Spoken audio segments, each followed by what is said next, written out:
Call to order the regular meeting of Marshall City Council for January 20th, 2026. Madam Clerk, would you please call the roll? Mayor Wolfersberger. Here. Member Cheney Huggett. Here. Member Gates. Member Hackworth. Here. Member Skibby. Here. Member Traver. Here. And Member Underhill. Here.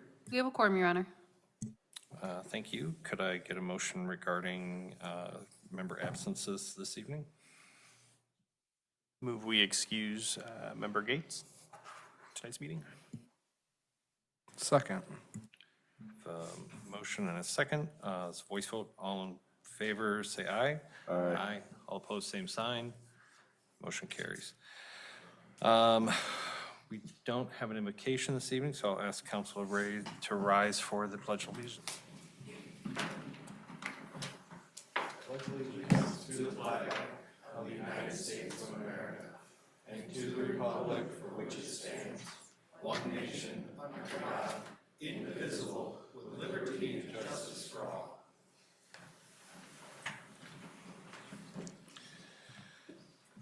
Thank you. That brings us to our approval of our agenda. Item 6 is our public comment on agenda items. Item 7 is our consent agenda. Item 8, we do have a presentation this evening from Choose Marshall Maida. And we do item 10, we do have a public hearing for the adoption of the capital improvement program for July 1, 2026 through June 30th, 2026. We have no old business. Under reports and recommendations, we have the action 2026 action plan. We have a contract renewal for contract update for trash and recycling. 12C is our contract for electric line clearance and vegetation maintenance. 12D is our resolution 2026-02 for amendment 1 to joint use contract between AT&T and City of Marshall. 12E is a purchase of the F-350 pickup truck for electric department. We have nothing under 13 for appointments and elections this evening. 14 is our public comment on non-agenda items. 15 is council manager communications. 16 is adjournment. I would seek a motion regarding the agenda. I move that we approve the agenda as presented. Support. Motion support. It's voice vote. So all in favor say aye. Aye. All opposed, same sign. Motion carries. That brings us to public comment on agenda items. Persons addressing City Council are required to give their name and address for the record when called upon by the mayor. Members of the public shall be limited to speaking for a maximum of 3 minutes. Comments shall address agenda item topics only. Public hearing items should be addressed during the public hearing portion, item 10 of the meeting agenda, and non-agenda items shall be addressed during the public comment non-agenda items, item 14 portion of the meeting agenda. Is there anyone wishing to address council this evening on agenda topics? Yes, ma'am.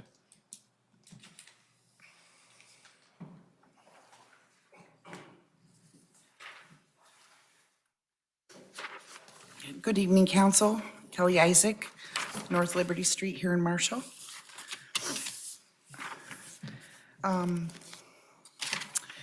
I want to discuss the action plan.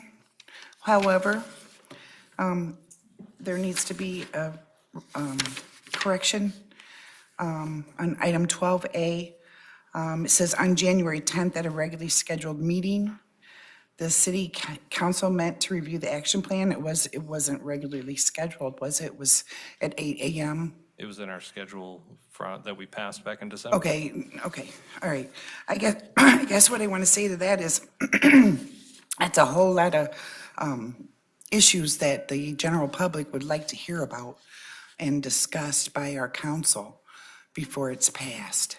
I think it'd behoove you to have that during the evening session when people, it's a Saturday, it's really hard to get there. I know I appreciate your time on a Saturday, but really, I'm gonna say that I'm not coming on a Saturday to discuss the action plan. Specifically, I had questions on the clerk's position on the reappropriation of the wards. Evidently, that's not going to be done till 2030. Just to remind the council, we have an election year with 3, I believe, council members up for election and the mayor. I believe that it's important to have those numbers given to the public about the population of the wards and have that very transparent in light of the things that they have found in other counties with regards to their voting rolls and different things. I think that would go a long way for transparency. That's something that I brought to the board's attention, I think probably over a year ago. That's all I have to say. Thank you. Thank you. Anyone else wishing to address council this evening on agenda items? Yes, sir.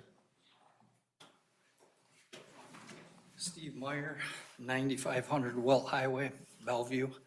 I just wanted to speak in support of, I believe it's item 12C, the electrical line clearance for top to bottom tree trimming services.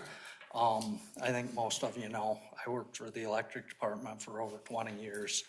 I've dealt with a lot of different tree trimming contractors, and top to bottom is by far the best.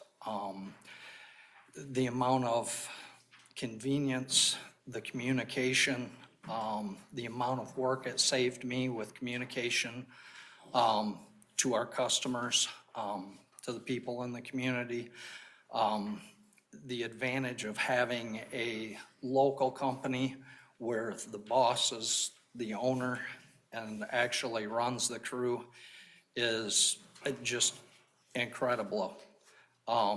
As far as when storms would come through, I could call and those guys were Johnny on the spot. Like I say, the amount of money that we save by using them without having to babysit, having clear communication with all of our customers. I hope you guys see the value in that. Thank you. Thank you, Steve. Anyone else wishing to address council this evening on agenda topics? Yes, sir.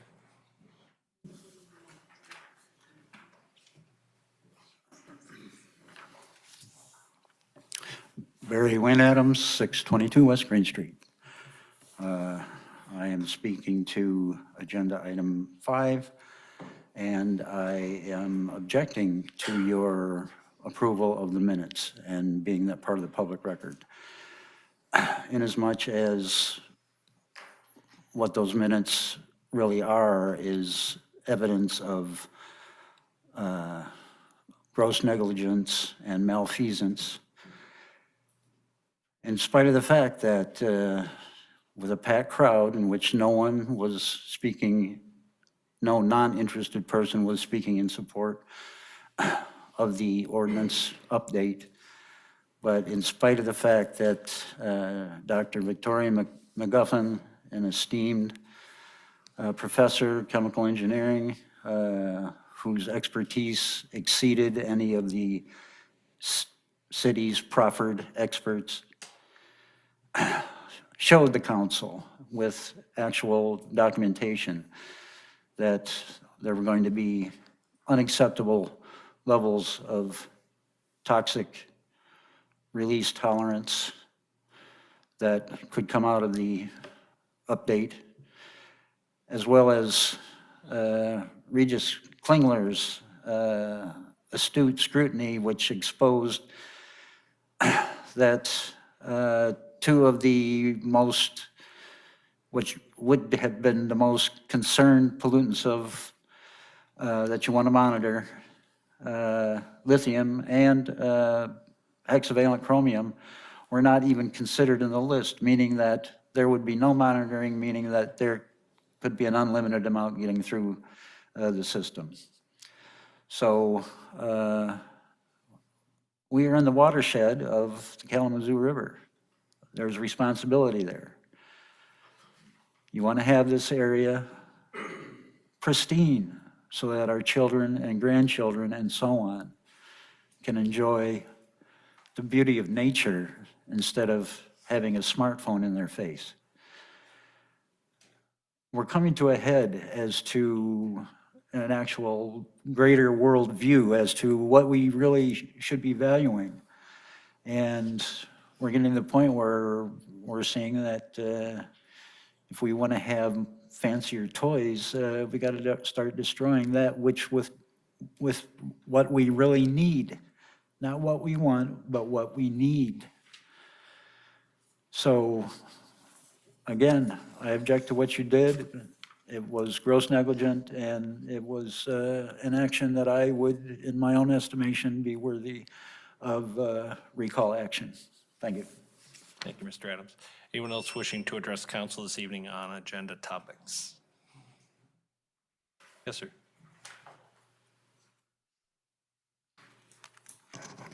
Regis Klingler, 348 Butler Court in Marshall. I'm addressing for the 2026 draft action plan. It's more of what's not in there, and I guess I've harped on this before, as an environmental position for the city, environmental coordinator or something like that. The city has hired a number of policemen and firemen in the last year or so, and a recreation worker. So obviously it isn't the money that's involved. I guess it's just the will to do that. And I think that is a very important position in due of the wastewater ordinance and Ford BOBP coming online and other industry that might come here. I think it's a very, very important position for the city to have a environmental coordinator on staff. Thank you. Thank you, sir. Anyone else wishing to address council on agenda items? Yes, sir.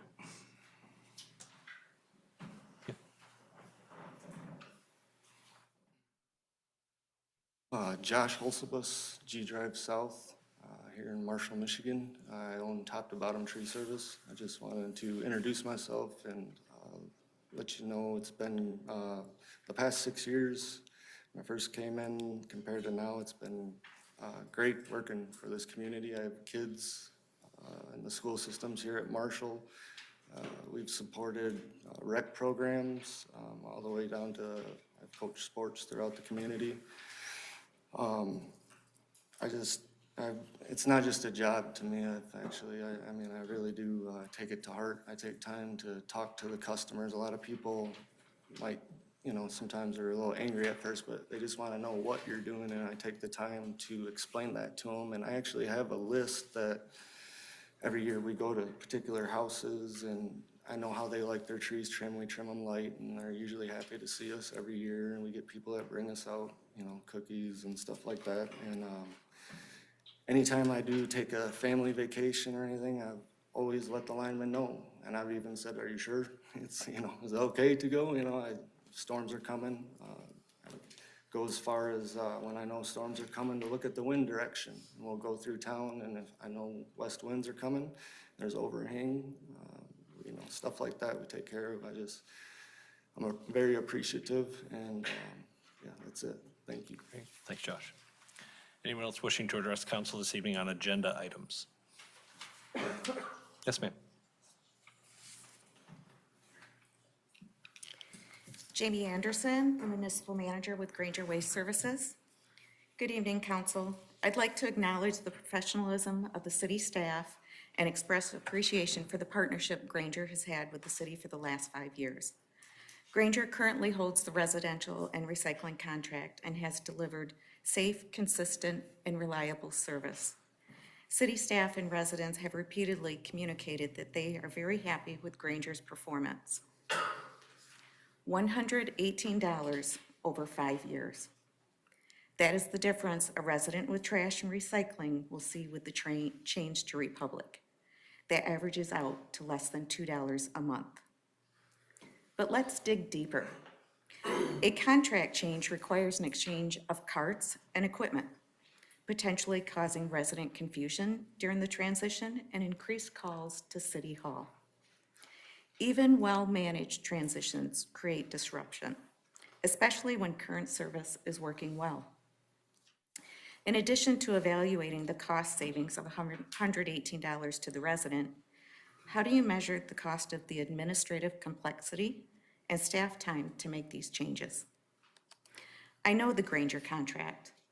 When the city reaches out for the weekly account updates, cart scheduling, and bulk removals, it is me the city is dealing with. I handle all account revisions, cart exchanges, and scheduling of bulk removals. The city deals with the same person every week. Will the new contract offer that? Or will it be a call center and a random person handling the request? Granger does the annual curbside cleanup in a matter of hours, not weeks that some haulers may take. The service is quick and runs smoothly. We are out of town by noon. This causes minimal disruption to the residents and roadways. We have strong staff coordination and equipment readiness. Faster cleanups mean fewer resident complaints, less congestion, and reduced strain on city resources. Granger values long-term relationships built on performance, trust, and community stability. The council has an opportunity tonight. Maintain a high-performing vendor, avoid unnecessary disruption, continue with a relationship that residents support, and I respectfully ask the council to consider not just the bid number, but the full picture.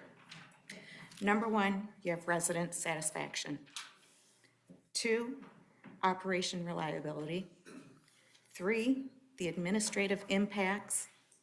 And 4, the long-term value to the community. Thank you for your time. Thank you. Anyone else wishing to address council this evening on agenda topics? Yes, sir.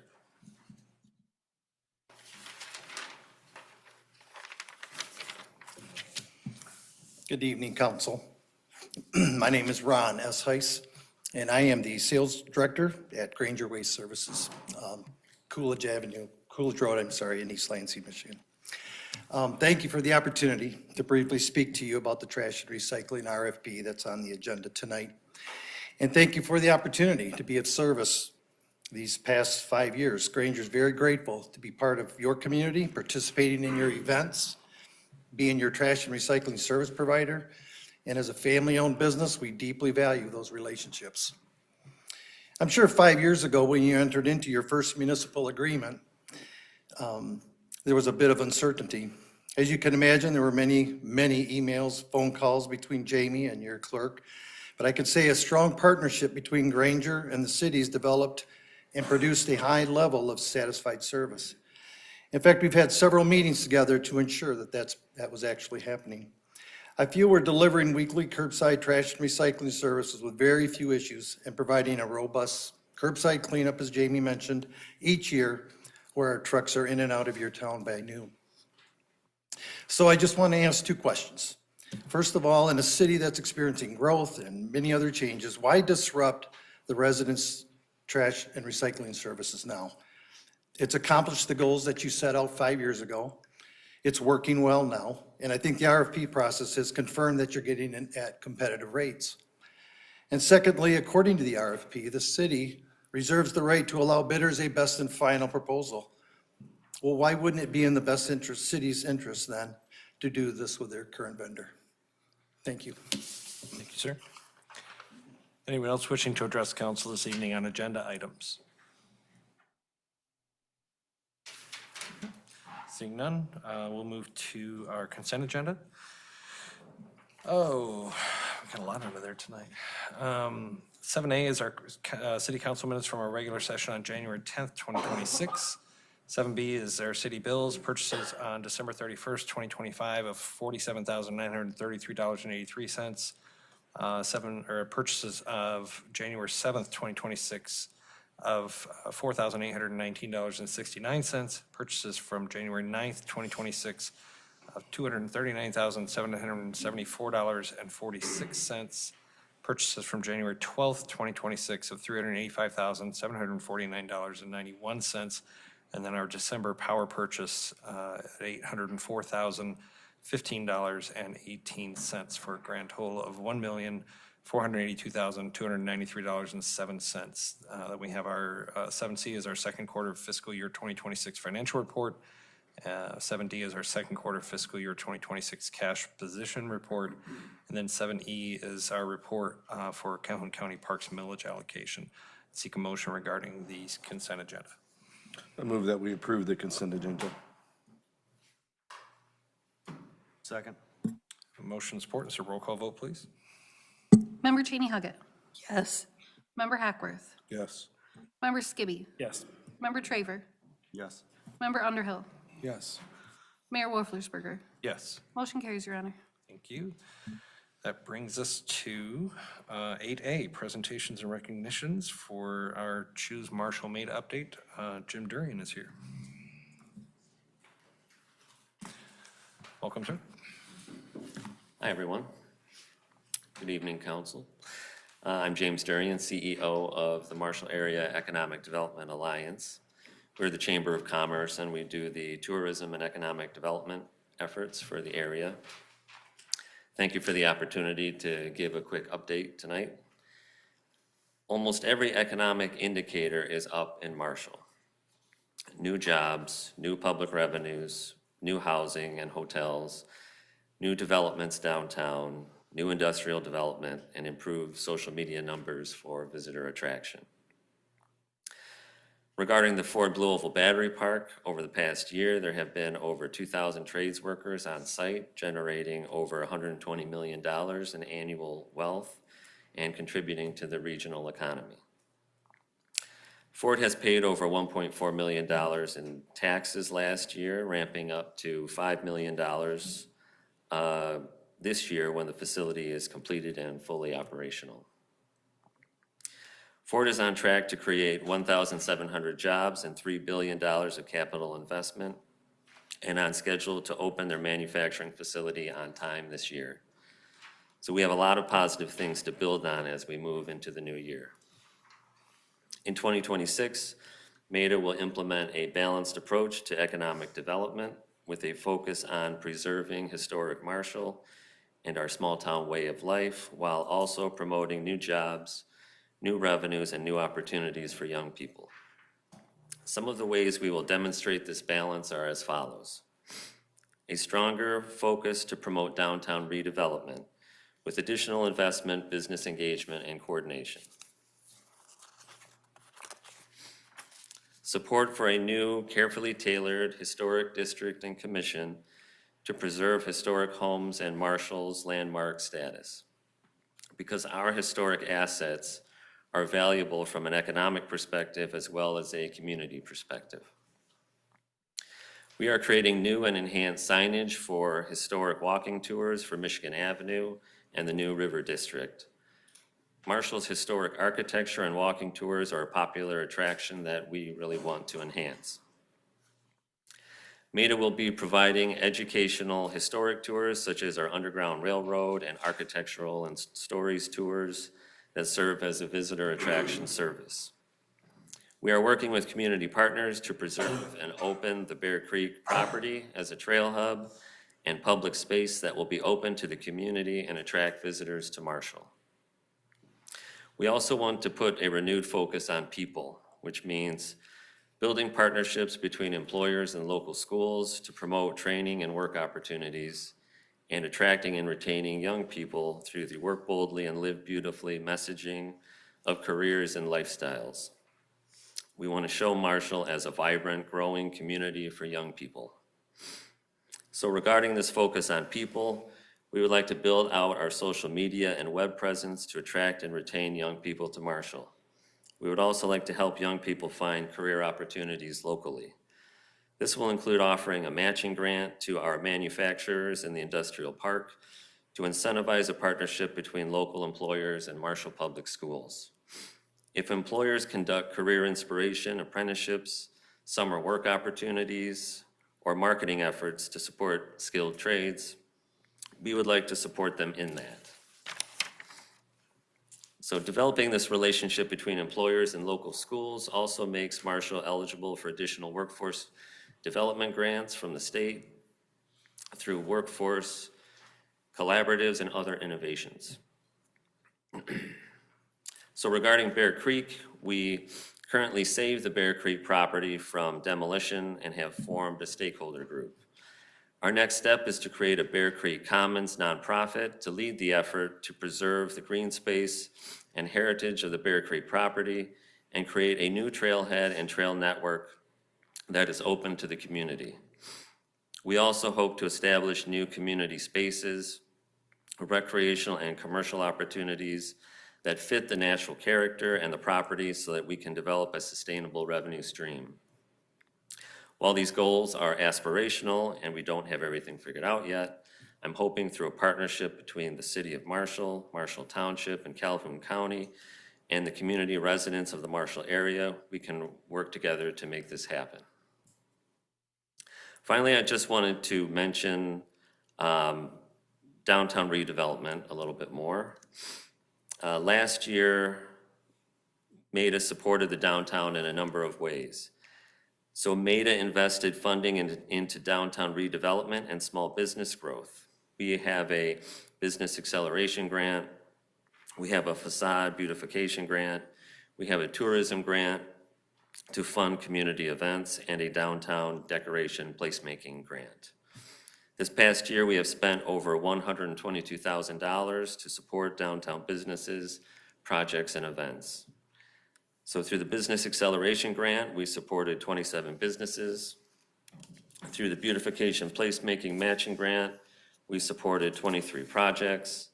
Through the Tourism Grant, we supported 11 events. These are 11 community events downtown.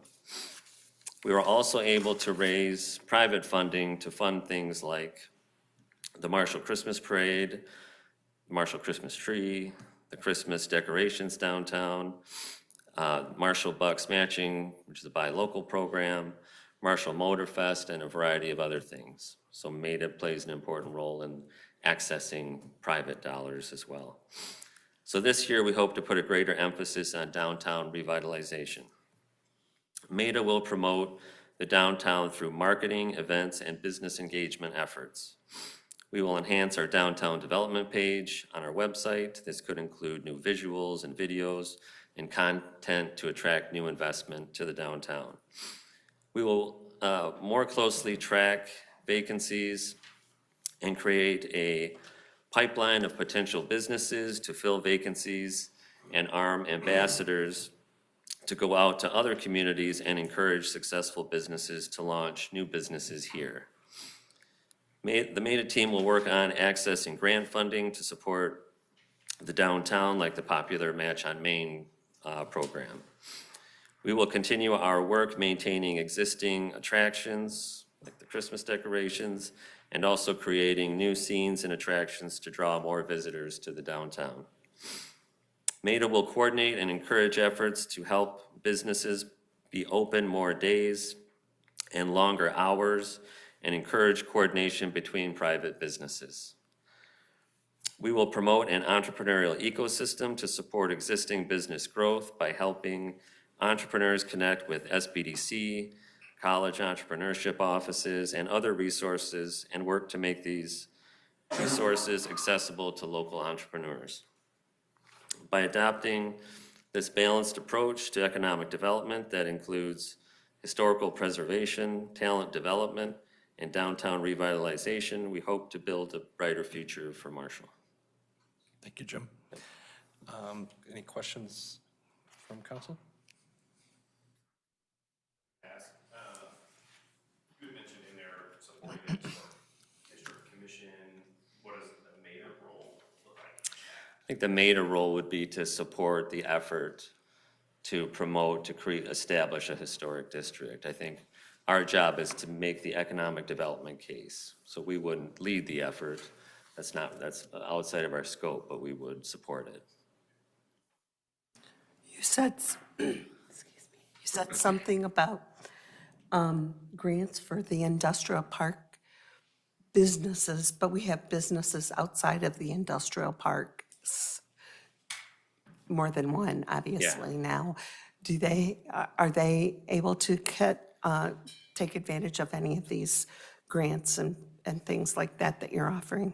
Yeah, I think we were focused on manufacturing businesses that are kind of in or adjacent to the industrial park. That's kind of what the focus of those grants were, to try to get employers connected to the Marshall Public Schools. When you can build that relationship between employers and the school district, that allows us to access additional workforce dollars from the state. So MEDA won a grant a couple years ago through the Workforce Development Agency by bringing 5 of our industrial companies together, manufacturers together, and then when you build that partnership, it makes it easier to access those state and federal grants. 7. Any other questions? I wanted to point out one that you didn't, is Skeleton Fest. The Skeleton Fest has just become impressively successful, and I'm really hoping we can continue to be creative in that area and have even more events for people when because downtown was just packed several times last year. It was great to see. Yeah, we love Skeleton Fest. We just need to make sure Stay Puff stays inflated this year. That's our #1 goal. Maybe a little less windy, yeah. Thank you, sir. Yeah, thank you. That moves us to item 10A. July 1, 2026 through June 30, 2032, Capital Improvement Program Adoption, and Director Dopp. Good evening, council. Each year, city directors and staff work together to develop the Capital Improvement Program, or CIP. The CIP is a 6-year planning guide that outlines future capital improvements for the city of Marshall. It is important to note that this is a planning document. It is not the budget. The CIP focuses on large-scale, long-term, or permanent projects, and those exceeding costs of $25,000 normally.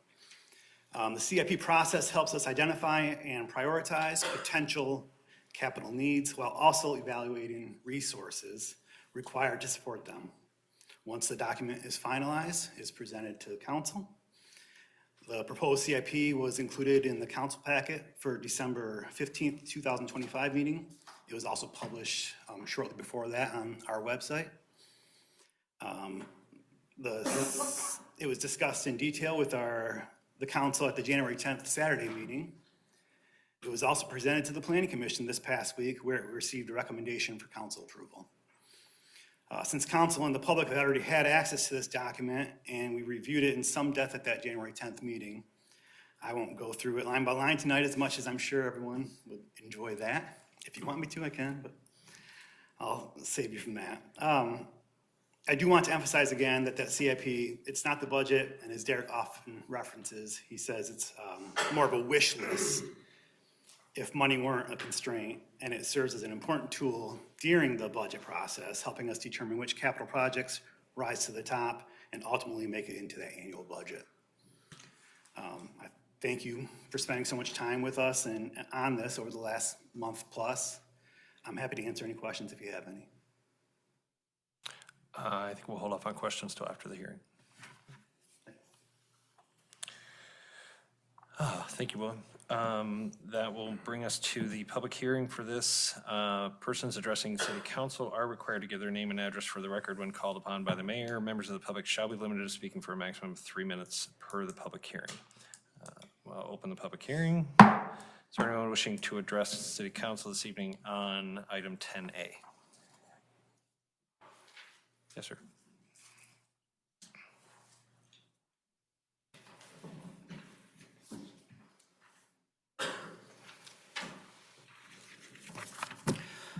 Barry Wynn Adams again, 3 blocks that way.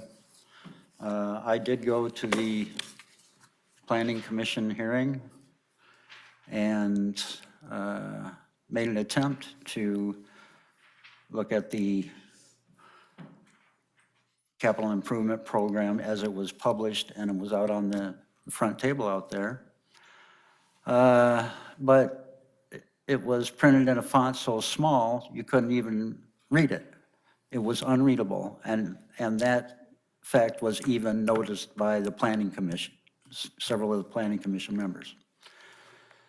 But they went ahead and voted on it.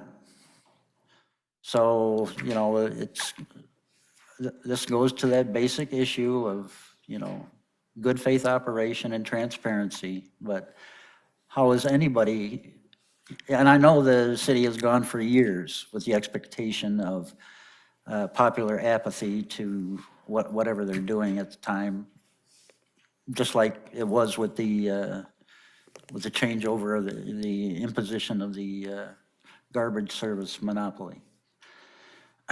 But when you can't even read, and the gal from the public service thing went and gave me a exploded view of it, and it's still barely even legible, particularly with the low contrast background. I can only read about half of it, but it just shows you that there's just a basic indifference to actually getting the information out to the public and doing it in a good faith manner. So, you know, statute requires that you go through these pro forma rituals of promulgation. But in order for it to be meaningful, the public, you know, the guys who are supposed to be in the driver's seat, Article 1, Section 1 of the Michigan Constitution, do not have access, meaningful access, to be able to make meaningful decisions and provide meaningful instruction, Article 1, Section 3 of the Michigan Constitution. So, you know, you guys will be rubber stamping this. I bet you none of you have even read any of this stuff if you're reading because it's out there right now. I invite everybody back there, go look at it, see if you can read that stuff.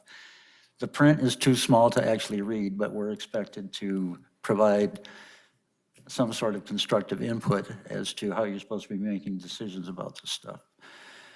So, looks like business as usual, but, you know, maybe someday we'll see something different. Thank you, Mr. Adams. Anyone else wishing to address the council on item 10A?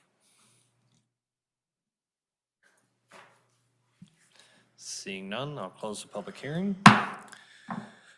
Any questions, comments, or discussion from council?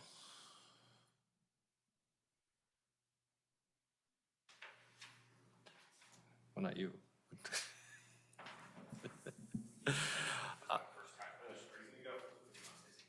It is available online, correct? Sorry, what? It's not available online. So yeah, I'm looking at it right now, just for reference, Barry.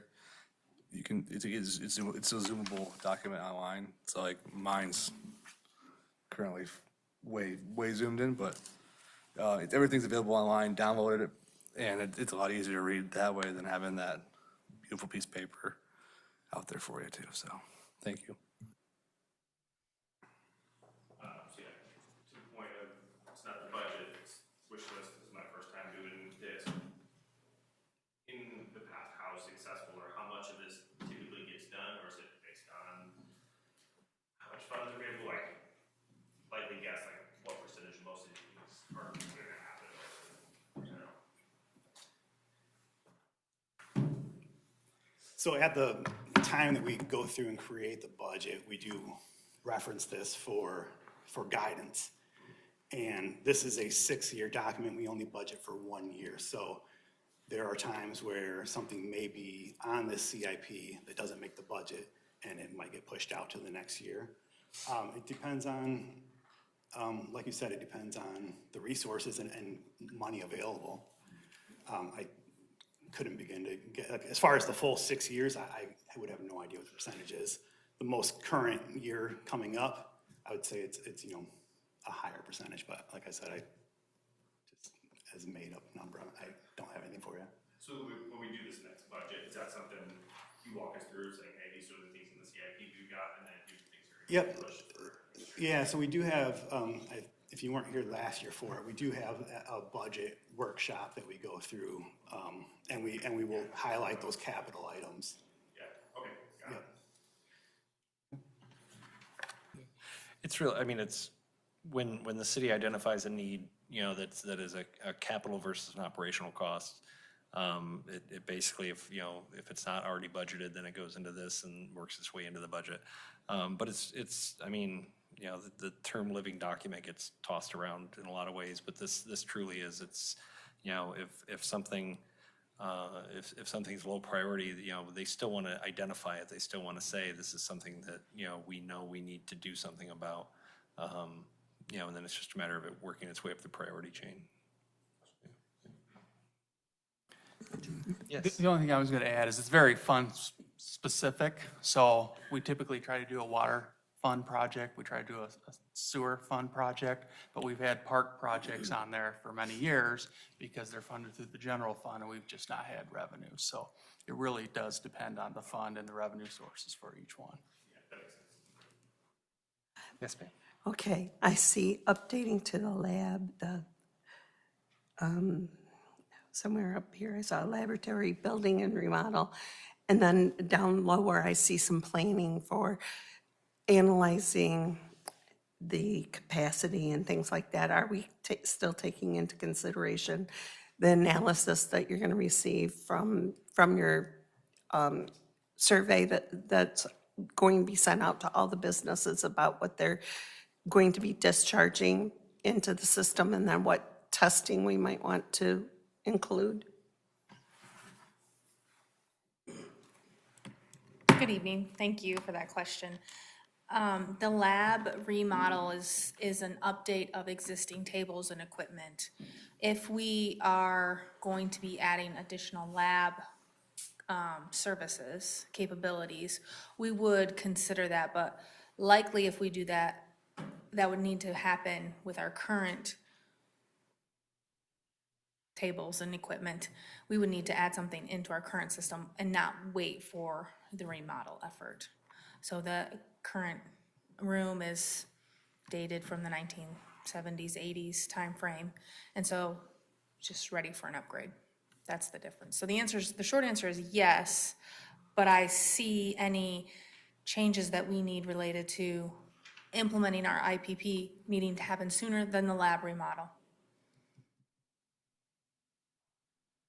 And again, if there's not a project identified in this CIP, there's no prohibition on city council making those funds, identifying those funds in the operating budget. Because again, that is your spending document for the year.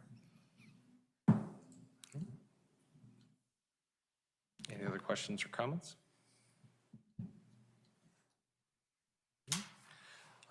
Seeing none, I'd seek a motion regarding 10A.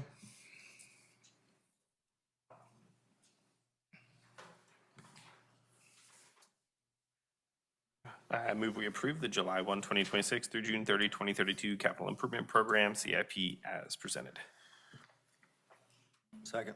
I have a motion and support. It's a voice vote. All in favor, please say aye. Aye. All opposed, same sign. Aye. Motion carries. That brings us to 12A, 2026 Action Plan, and Manager Perry. Good evening, Mayor, members of the City Council. My item 12A for presentation tonight is in regards to the 2026 Action Plan. This is our annual exercise we've done now, I think, for maybe 2 or 3 years. Really what it is, it's identifying what are our priorities that you want the city team to focus on. Again, it's not the day-to-day necessarily items, it's some bigger picture items that we hope to accomplish over the year. So Saturday, January 10th, we met for almost 3 hours and discussed the 2025 action plan. If there was any questions related to that, we looked at the CIP, had a discussion on that, and then of course we looked at the 2026 action plan, which is what's before you tonight. There's approximately 80 items. That's a pretty big list, especially for 12 months. You start breaking that out. So it is, we're setting the bar high. We hope to accomplish everything, but as the year plays out, there's always trials and tribulations and revenue, maybe constraints that don't allow us to accomplish those things. So then those will be rolled over to the 2027 action plan. But again, this is the list that you've had input on, and what we're looking for from you tonight is to approve that. And then we will put that on the city webpage, and we'll provide updates at 6 months and at the end of the year on how we've made progress or not. Thank you, sir. Any questions, comments, or discussion? So under public services, where it talks about the IPP, is this where, and I know we brought this up on that Saturday.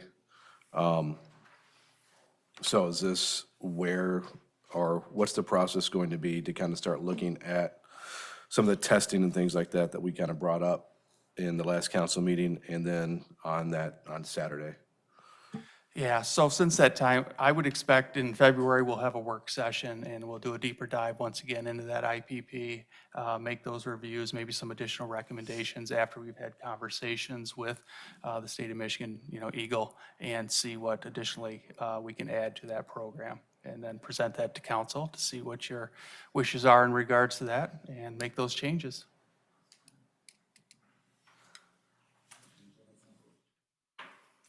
Any other questions, comments, or discussion? Yeah, one more.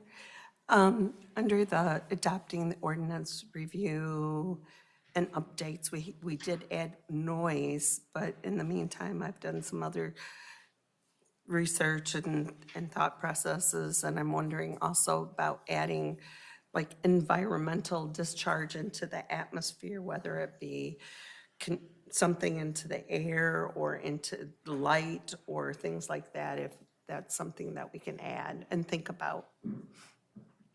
So air permits are handled through the state of Michigan, through the Department of Environment, Great Lakes. I don't know what we can do at the local level. Obviously, the state of Michigan has preeminence over that, but we do have restrictions on lighting already. But again, if that's something you want us to investigate, obviously we can do that.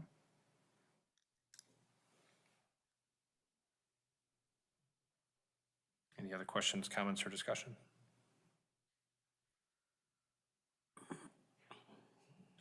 Seeing none, I'd seek a motion regarding 12A. I move that we approve the 2026 action plan as presented. Second.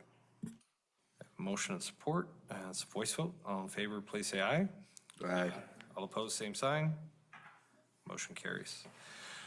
That brings us to 12B, contract for trash and recycling, and Director Davenport.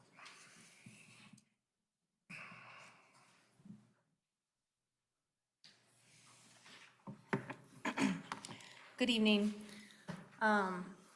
In your packet, you'll have a full breakdown of this whole report, but I'll try to summarize it here for you. In short, approximately 5 years ago, we went into the process of having a single hauler service for trash and recycle services in the city of Marshall for our residents.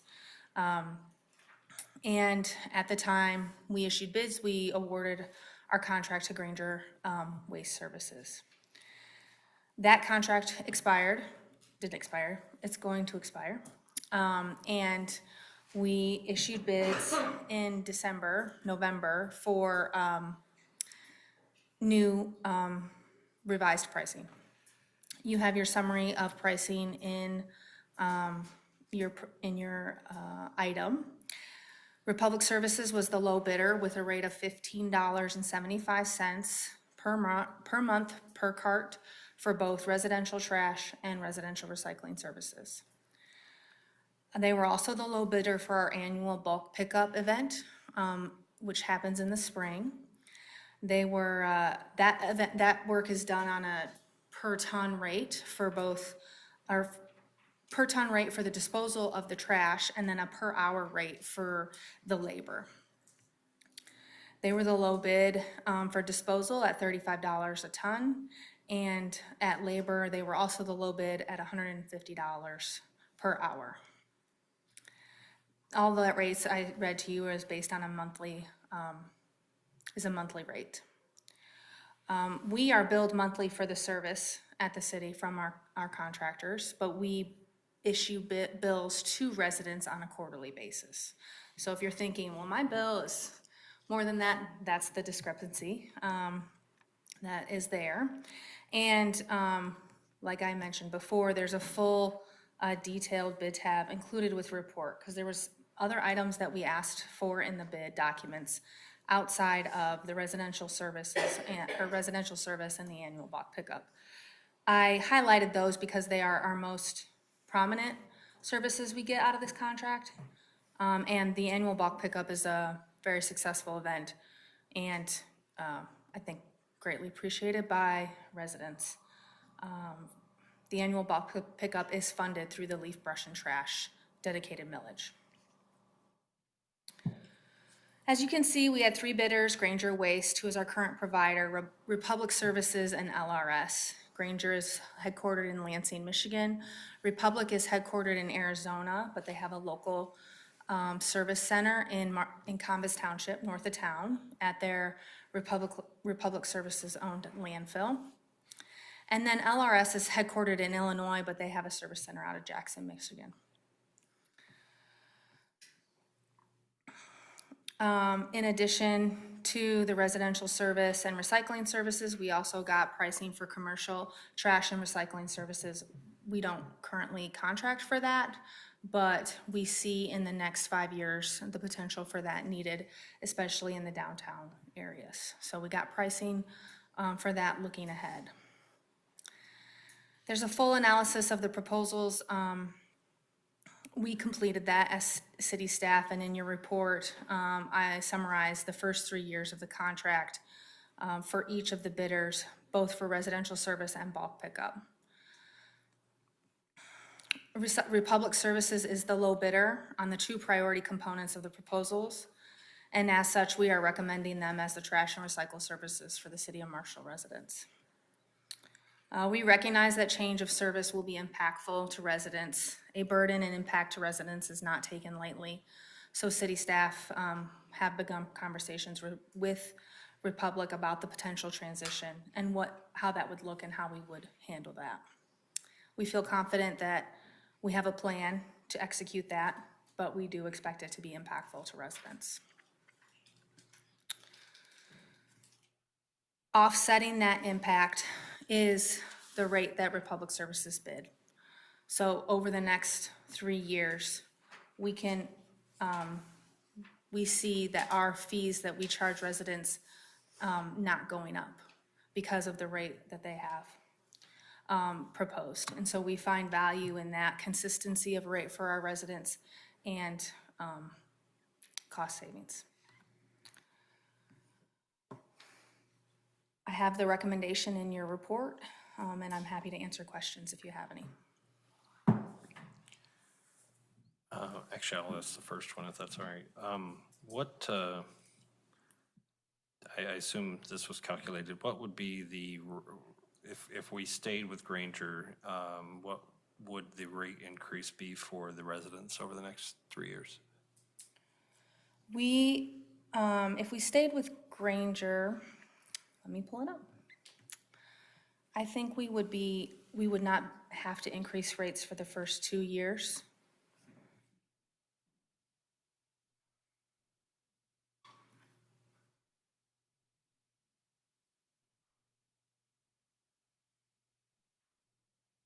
I can finalize that and get back to you.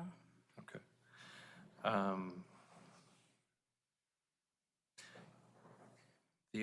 Are these bids, are the bids for the residential service and the bulk pickup separable, or are they tie-barred? In our RFP documents, we indicated that we anticipated hiring the same contractor for all the services. So out of fairness to the bidders, I would say they are not separable. With that, I'll open it up. Any questions or comments from council? Similar to our contract with Granger, with Republic, is it still an option for community members to opt in or out of having the service? That's correct. That's handled in our ordinance. Okay. And so the ordinance is not changing. When does this contract expire? The end of February. Since the Granger reps had said that they could give a best and final, is it possible to table, to offer out and say, hey, do you have a better offer? Do we have time to do that and execute it? I think The only concern I have with that is a closed bid process then starts to lose value over time. And then as we do other contracts, you're going to have reluctance from people wanting to bid because again, it's going to become more of an auction versus a closed bid process. That's my hesitation in that. typically the best and final is reserved if you have you have close bids or something. Maybe one of the services was a little bit off and you want to see if they can adjust that, but you open that to maybe the two higher bidders or 3 higher bidders, depending on how your bids come in. I remember sitting here when this community discussed going to a single hauler, and it was some pretty heated conversations in this room. After we went with Granger, I've heard nothing but positive. The entire experience for all the people that have come up to me after the fact have been appreciative that we went to a single hauler, and I have not heard anything negative about Granger. So I would be a little hesitant to switch with how well things are going. So another follow-up question there. So the bulk pickup, Granger's cost is higher. You said with Republic, well, currently, bulk pickup is covered under our leaf pickup millage. Would we still have enough in that millage to cover if we had Granger's proposed rate? That's a good question. We renewed the leaf brush and trash millage a year ago, 2 years ago. And I believe we accounted for some increases in bulk pickup. I did not do that analysis this time, but it doesn't give me concern. Any idea how many tons we pick up? I see that it's based on tons. What's our tonnage that we pick up annually? Yeah, so our average ton is right around, let's call it 100. So we've had some years where we're at 94 tons, other years we're at 108, 110. This last year we were at almost 120 tons. So people really got into the sprinkling them. And then the hours are ironically very similar, around 92, 95, 90 hours a ton. So on average, over the last 2021 through 2025, our average cost for bulk pickup was $18,078. So I think because the millage funds that, I think we're in good shape as far as the bulk pickup goes. The concern would be on the monthly service. At what point do we have to, and again, that'd be a decision during your operating budget to determine whether we need to collect additional revenue to cover those, monthly costs that were being billed.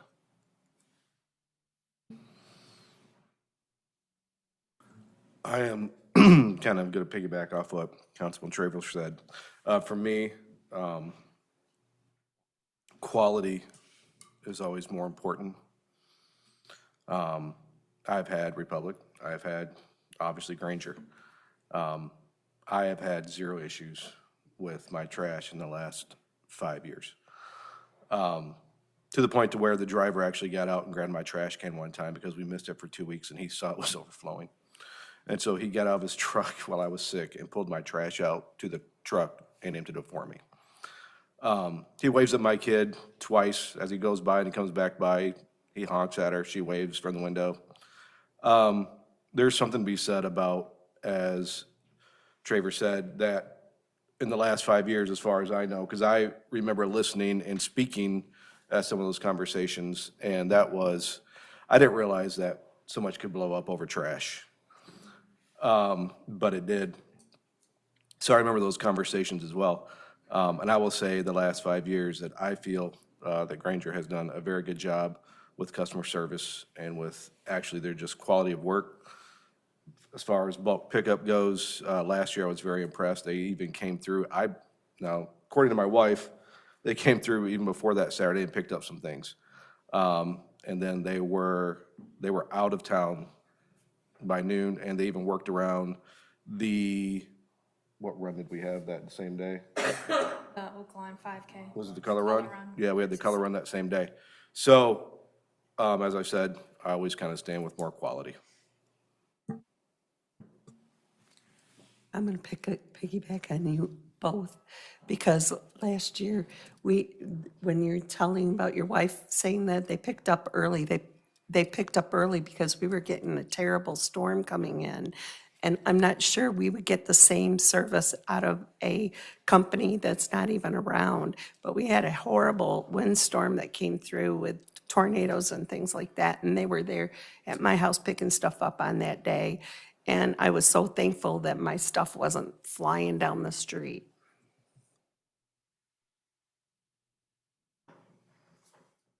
Yes, sir. Can you confirm then costs, if we stuck with Granger, costs would not change for the first 2 years? I would agree with that, yes. Okay. It's it's further down the line that, years 4 and years 5 looks to be, where what we charge residents may be impacted. But we also do have the earlier years where we would be gaining some fund balance in that fund, and we can probably potentially offset that first year where it goes negative and wait until the 5th year. The last thing I want to do is raise costs. So when I first read this packet, the thought of, wow, we can keep trash the same or even lower it was exciting, but the more I thought about it, I don't think that's the right move for us at this time. And if we have 2 years to plan this out, possibly there will not be an increase if we can, look at some funding for, to offset that or the balance. So that's all I have to say on this. I agree. I have Republic for work, and the amount of times I've had to call them, and it hasn't been good. It's for the $2 a month, in my opinion, is not worth the amount of time and hassle, and they don't call back. And I've seen on Facebook, when I look up, it is just constant complaints about Republic service. But I think I've seen in our person, like the Marshall Facebooks in the last couple of years, I think there was one post I can remember of Granger, and there was an issue.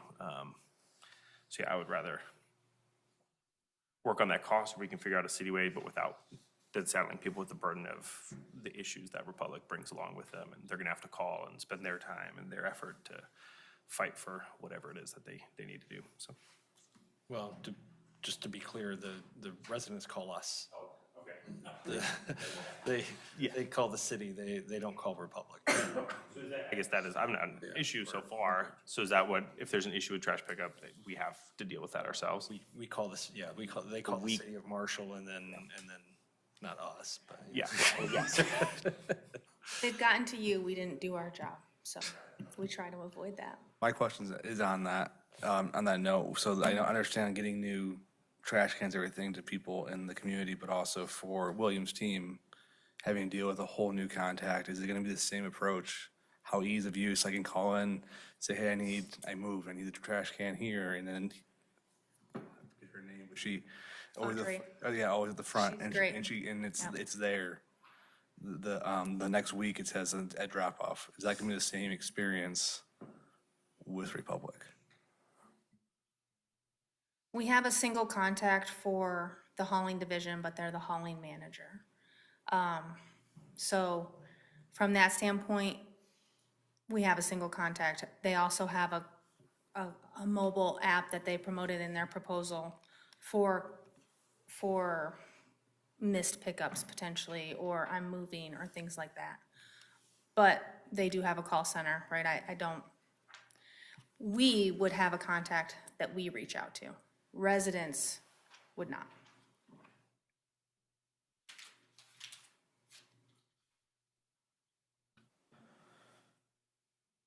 Any further questions, comments, or discussion?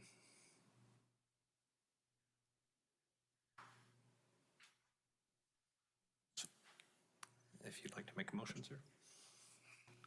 I'll make a motion that we approve the trash and recycle proposal from Granger Waste of Lansing, Michigan, and authorize city staff to negotiate a contract between the city of Marshall and Granger Waste of Lansing, Michigan in substantial form, and authorize the city manager and city clerk to sign the necessary documents. I have a motion and support. A roll call vote, please. Member Hackworth. Yes. Member Skibby. Yes. Member Traver. Yes. Member Underhill. Yes. Mayor Wolfersberger. Yes. Member Cheney Huggett. Yes. Motion carries, Your Honor. Please don't let this reflect on staff. You did your duty and presented us with the low bidder. But I will echo everyone's sentiments that we have had a very great service from Granger, and I definitely recognize making sure that continues. So, thank you, and thank you both for coming tonight. That moves us to item 12D, Resolution 2026-02, Amendment 1. 12C. I am so sorry. Trying to move this along. 12C, excuse me, Contract for Electric Line Clearance and Vegetation Maintenance. And Director Maynard. Good evening. Thank you, sir. We've got 3 items for your consideration this evening. The first being the contract for electric line clearance and vegetation maintenance for the next 3 years. In your council report, you'll see we received 6 bids for this service December 30th. All but 2 were quite a bit higher than where we're at today. The lowest 2, Xylem and Top to Bottom, were pretty close. Xylem is based out of Norfolk, Virginia. They told us they don't have a crew in this area currently, but that they would plan to hire local people for the job if they received the bid. Top to Bottom is a Marshall-based firm that has performed the line clearance work for 6 years. For us, they've done an effective job. They're very reliable, willing to assist other city departments besides the electric department with tree-related work as needed, and has helped us a lot of times following storms here in the city to quickly restore service. They have a clear understanding of our local distribution system and are able to work pretty much unsupervised, and they know the trouble spots that they need to hit more often than what we would in other cases. For us, as the electric department, I think the primary objective is to make sure that we get the proper clearance so that we're not having tree-related issues that cause interruptions of service, and that those trees are pruned according to arborist standards. But for our residents, I think trees sometimes mean a lot more than that.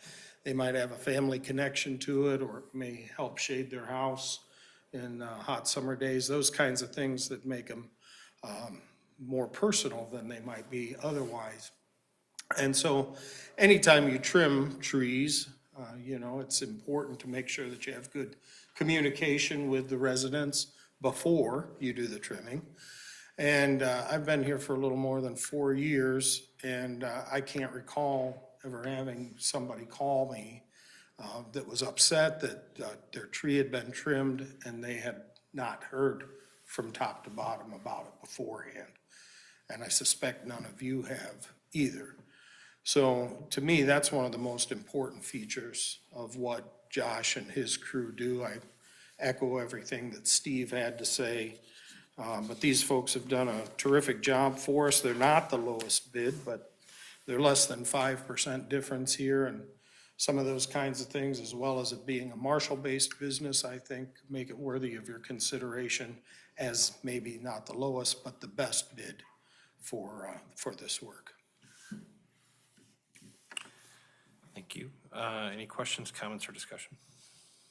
So just for my own understanding, so his team is the one that goes up the street and clears the branches and everything from the power lines, correct? Correct. All right, and how long have they been doing that? They've been doing it for 6 years here. So they weren't the ones who came up High Street a few years ago and cut them all straight up and made them look horrible? Okay, I just want to make sure it wasn't him. Well, there's been a lot of work that probably is needed to be done that wasn't getting done before properly. But also, as we've talked a little bit about voltage changes here too. And the clearance that you need around a 12,470 volt feeder is greater than what it is around a 4 kV feeder, 4160 volt feeder. So in some cases, that clearance has perhaps increased too, due to changes in voltage. But they follow all of the American Arborist recommended pruning practices, and I think they do their best. You know, they take down some trees, and I think Josh is good at working with the customer to explain why maybe it's best that the tree come down and that we not trim it or, you know, make a goalpost out of it, that kind of a thing.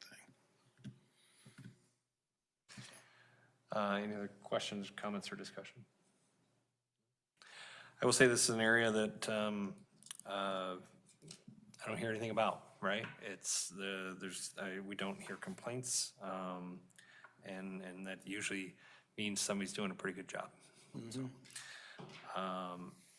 if there's no more questions, comments, or discussion, I'll seek a motion on 12C.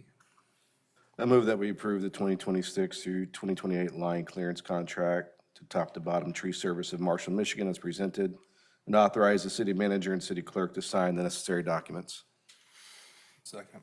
I have a motion and support. So roll call vote, please. Member Skibby. Yes. Member Traver. Yes. Member Underhill. Yes.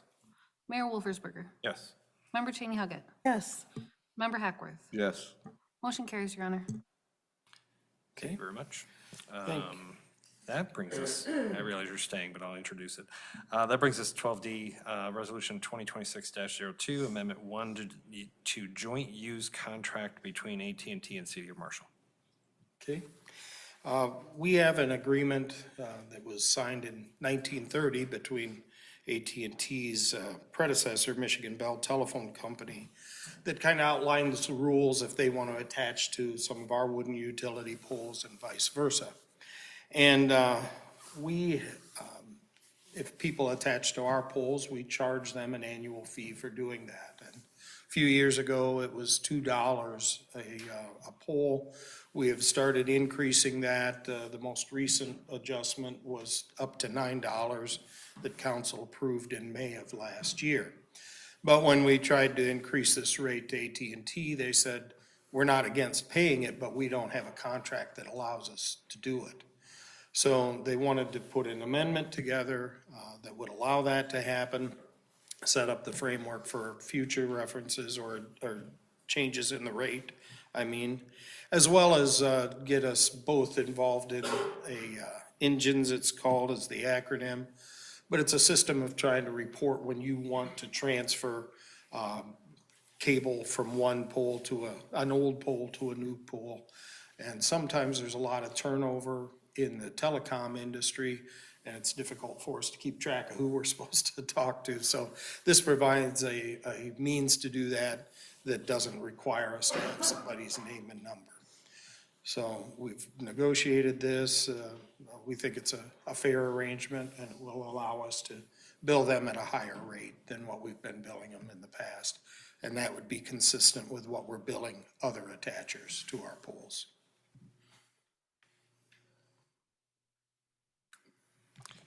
Thank you, Kevin. Any questions, comments, or discussion?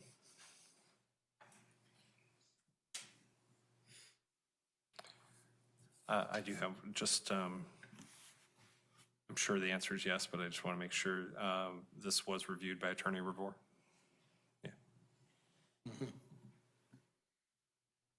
I move that we approve Resolution 2026-02, a resolution to amend the joint use contract between the City of Marshall and AT&T and authorize the city manager and city clerk to sign the necessary documents. Motion and support, so roll call vote, please. Member Underhill.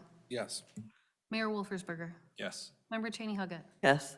Member Hackworth. Yes. Member Skibby. Yes. And Member Traver. Yes. Motion carries, Your Honor. Thank you. And to 12E, purchase of an F-350 pickup truck for electric department, and Director Maynard. Okay, thank you. We had 2 trucks budgeted in this year's capital improvement plan for replacement. One is our dump truck, that was budgeted for $85,000. And then we also were looking at replacing a 2016 F-250 at $60,000. But we've taken a look at the dump truck. We think it's in good condition still, and that we can push its replacement out a couple more years. But we have found now that we have the mini excavator, we got that new cable puller recently, and even our reel trailer that carries 3 reels of wire on it when we're pulling wire into a new circuit. It has, the F250 has a little bit of trouble pulling that. So our staff would like to replace that F250 with an F350. And it's a little bit more than what we budgeted. It's $69,732. We had $60,000 budgeted. But if we don't replace that dump truck, then it's still a net savings this year to the electric capital budget. And so that's our recommendation to you, that we purchase that through the state purchasing program, Michigan My Deals. Thank you, Kevin. Any questions, comments, or discussion?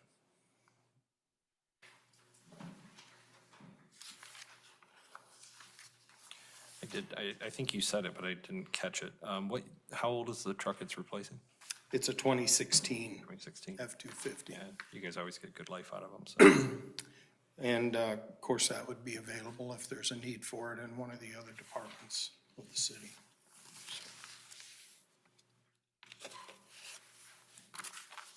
I'll seek a motion. We approve the purchase of a Ford F-350 pickup truck from Gorno Ford, Woodhaven, Michigan, in the amount of $69,732, and authorize the city manager and city clerk to sign the necessary documents. Second. I have a motion and support. Mr. Roll call vote, please. Member Cheney Huggett. Yes. Member Hackworth. Yes. Member Skibby. Yes. Member Traver. Yes. Member Underhill. Yes. And Mayor Wolfersberger. Yes. Motion carries, Your Honor. Thank you, Kevin. Thank you very much.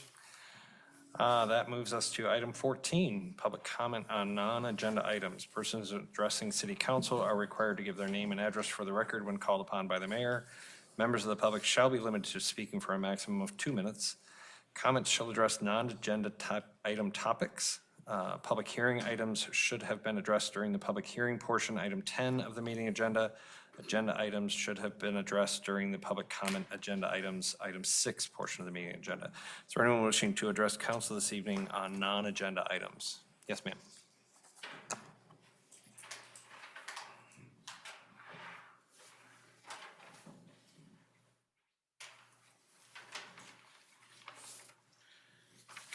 Kelly Isaac, North Liberty Street, Marshall, Michigan. I'm going to reread my statement that I made at the last meeting I attended to because it was censored. And it states, although the IPP has already calculated a specific local limit for chromium-6 of 0.15 milligrams a liter, it is not listed on the summary table for the IEP or ordinance 2025-5 and therefore is not currently regulated. To protect public health and safety, chromium-6 must be explicitly regulated in both the IEP and the city ordinance. Side note, one of the things that I really appreciate is the recording of the meetings. There are people that are homebound that watch the meetings. That should be our right as a citizen. And it says that all regular and special meetings of all city boards and commissions are now recorded and posted on the city YouTube channel, barring any technical issues, typically the next day. These videos can be accessed via the city's webpage. Well, I have to say, the 6-part series that was uploaded for the last evening meeting is a little bit concerning.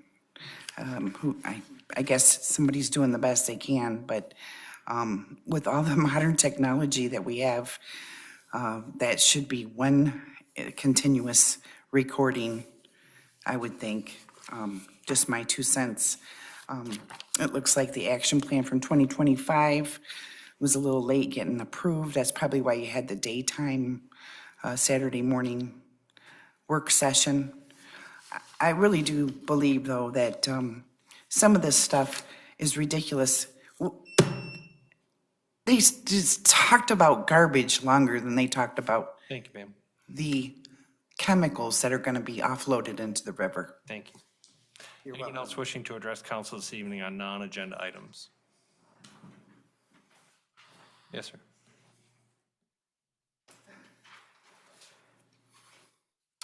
Regis Klingler, City Marshal on Butler Court. First, I wanted to congratulate the council for going with the best bid and not the lowest bid on the waste pickup and the tree trimming. It does make a big difference. I think that, in my own personal experience, I think it's a better choice, especially for the waste pickup.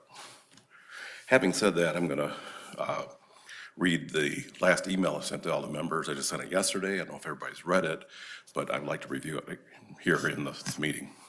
City Council, Mayor, and City Staff. As a follow-up to my previous emails last week about the proposed Marshall Data Center, I have attached a link to an article from MLife about the governmental responses to data centers proposed in Washtenaw County. At least 8 townships and cities have either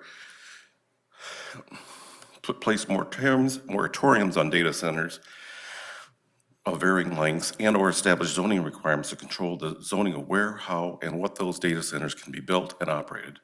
Some government boards and councils are enacting zoning requirements to control data center placement and use them without being approached by a developer. If all these cities and townships, and the ones I mentioned in my previous email, can enact zoning requirements specific for data centers, why can't Marshall? There is still time for Marshall requirements specific for data centers. Why, if it would be better if Marshall put a temporary moratorium on receiving the plan applications, but even if it doesn't, there's still time before Altera or any other developer submits an official application for site plan permit and utility extensions. It is strange to me that City Council would allow the LDFA, a non-elected board, to write into a land purchase agreement without taking the time to study the effects and concerns surrounding data centers. I believe the City Council should have instructed the LDFA to take its time and hold off until the city had done its homework and looked at the data center ordinances. Thank you. Thank you, sir. Yes, ma'am.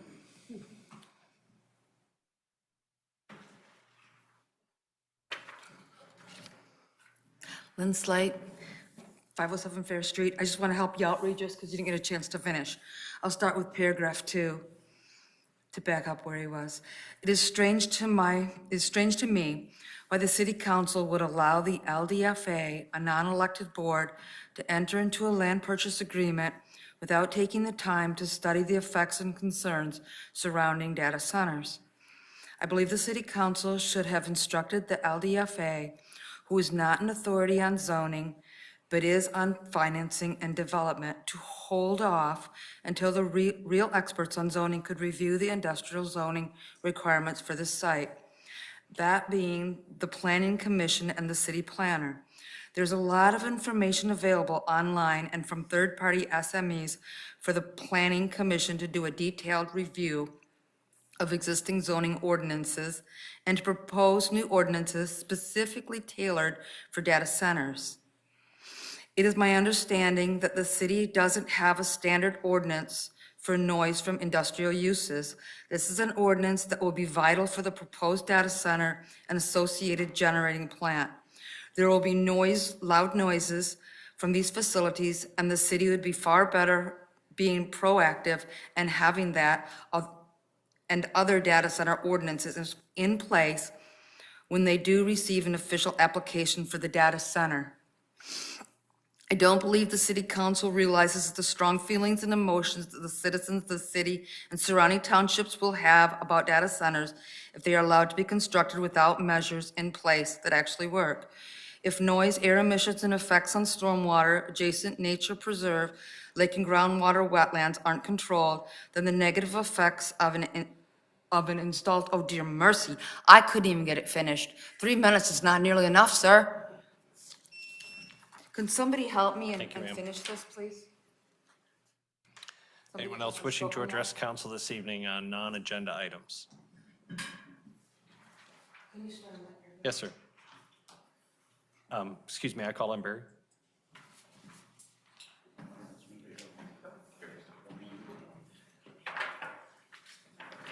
First time I seen you prefer me to go. Okay, following up on Regis and Lynn's ideas, in America, Article 1, Section 1, 2, and 3 of the Michigan Constitution tells what the political dynamic of the creation of legislation is supposed to be. And the people elect public officials who, by being elected, have been delegated discretionary authority to make the conclusive decisions about how government operates. However, this sovereign capacity for discretionary decision-making is not delegatable. And it is very problematic, particularly with the admission at the January 10th Saturday morning meeting that the LDFA did not communicate with the city council before they went ahead and made their decision to enter into their agreement with Altera. And that may be a fatal defect in the whole process. But as in the case of the JPC, that function was delegated by virtue of contracts between the two parties, the township and the city. But there's no such ability to delegate within the government itself. You can't have these subordinate bodies and then tell them that they have the decision-making powers. It's supposed to reside with you. So what they actually did was ultra vires, and just consider dropping the whole data center thing. You'll get a lot of trouble out of your hair if you do that. Thank you, sir. Anyone else wishing to? Yes, ma'am.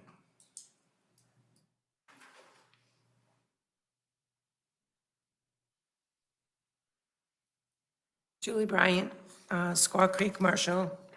I'm finishing up the third part of this from Regis. I don't believe the city council realizes the strong feelings and emotions that the citizens of the city and surrounding township will have about data centers if they are allowed to be constructed without measures in place that actually work. If noise and emissions and effects on stormwater, adjacent nature preserve lakes, and groundwater wetlands aren't controlled, then the negative effects of an installed data center and power generators will bring serious consequences from citizens and residents. The opposition to the megasite and Ford BOBP will seem like a whisper in the wind compared to what will come from a data center that affects the air, soil, and quality of life. I hate to bring it up the R word, recall, but that is a very real consequence if the data center is built and causes environmental and people problems. Not all city council members are subject to recall this year, but the ones that aren't will be subject to it next year. Heed the concerns of the people. Provide them with the answers they seek about the project. Be proactive and set zoning ordinances in place before a data center is officially in a site plan permit process. If a data center is built and the negative effects of the environment and adjacent area are not controlled, the consequences for the city council are dire. The city council is ultimately responsible if that happens. Regis Klingler, thank you. Thank you. Anyone else wishing to address council this evening? Yes, sir. Please forgive me, I'm not really prepared to do this. I support what these people have just said due to noise, especially noise, air pollution and water use are of great concerns. But noise, I'm a electrician. I worked in Palisades Nuclear Plant. I worked at the Midland Nuclear Plant. I worked at the Kellogg in their power plant. The noise from these power plants, the Palisades Nuclear Plant is an 800 megawatt plant. This is a 1 gigawatt plant. The number of cooling towers that it takes to cool the water for the power plant to supply chilled water for the data center, the amount of evaporation from those cooling towers is gonna be immense. If there's not a way to rezone or to stop this thing, please explain it to us or put out something that says this is why we can't do it. Because I hope you can do it. I hope we don't have a data center. I'm very opposed to it, and I think I'd say probably 95, 97% of the people in Marshall are opposed to this data center. I know the business people are not, because for one thing, look at what Ford has brought into your restaurants and your shops and stuff, and I know there's money there. What it's gonna mean for insurance, and I know you're gonna profit from this thing, but the rest of us aren't really looking forward to a data plan. If it's not possible, please let us know why. If it is possible. Also, is there a way we can get a action plan? I mean, so I can see what the action plan is. I'm sorry. Thank you, sir. Yep. Anyone else wishing to address council this evening on non-agenda items? Seeing none, we'll move to council and manager communications. Member Skibby. Member Hackworth. I will say that the data centers does have me concerned as well. It is something that, though, that we have not seen blueprints for as far as power stations or anything like that. So I think those of us who, we've lived here, the majority of us have lived here for a very long time, and we are not set on having just something come in and destroy our environment. But there's also a process that we're going through, and this process is taking time. But it is something that I am watching. Data centers are something that I'm looking into as well, because there are some potentials there that I don't like, but I don't know what this data center is going to look like. So I will say that until I do, I will keep researching what other communities are doing, what those processes look like, until we can start to see a more clear view of what the process here is going to look like. Thank you. Member Traver. Yeah, I'll echo what James just said. It hasn't come to city council yet, but knowing that the land that they have a purchase agreement for is part of our industrial park that has been for sale since 1960 and zoned industrial, they have nothing illegal has taken place at this point. To address the last public comment, there is an outline of the draft of the action plan that we approved tonight in tonight's packet, so that is available online. It's just an outline. And one of the items on the action plan is to review our noise ordinance for things like a data center, what that would look like, but also for things like how early can you have a hammer outside your house in the morning? So it's very big extremes, but that is one of the items on the action plan that was approved tonight for us to start reviewing. So that's it from me. Thank you. Member Underhill. Nothing for me. Thank you. Member Cheney Hager. I'm gonna try. I'm gonna ditto James and Ryan. I will say that while I'm doing research, it does scare me, because I know that the first thing that pops up is an AI thing, and then you can ask it for more information, and you can skew those answers. It will learn what you want to hear too, and you can skew those answers. So I'm wary of what I'm reading on the internet. So good, bad, ugly, whatever, I'm wary of it all, and it disturbs me that that's the first thing that pops up when I'm doing research. Manager Perry. Just want to thank City Council for approving the 2026 action plan. Again, a very aggressive list, but there are some items on there that we know and recognize the council would like to prioritize higher than maybe the lower end of the list. So we'll get working on those ASAP. Thank you. Clerk Eubank? I just want to say, after the technical issues we've had at the last two meetings, we did have our IT support in here to go through the chambers and fix, hopefully, for the long term, our technical issues that we were having. Thank you. And yeah, appears to have worked great, so. I did want to note,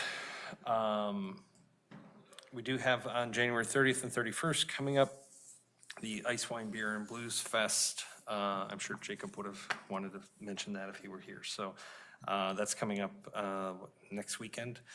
And I guess I would, to answer your question regarding being able to rezone it, it is our industrial park. So I think if we tried rezoning it to something not industrial, then we would end up probably in a lawsuit.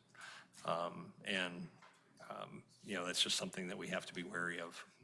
But because it is our industrial park, we have, you know, there are different considerations. So with that, thank everyone for their comments and their participation tonight, and I would seek a motion for adjournment. So move. Support. Motion and support. All in favor, say aye. Aye. All opposed, same sign. We are adjourned.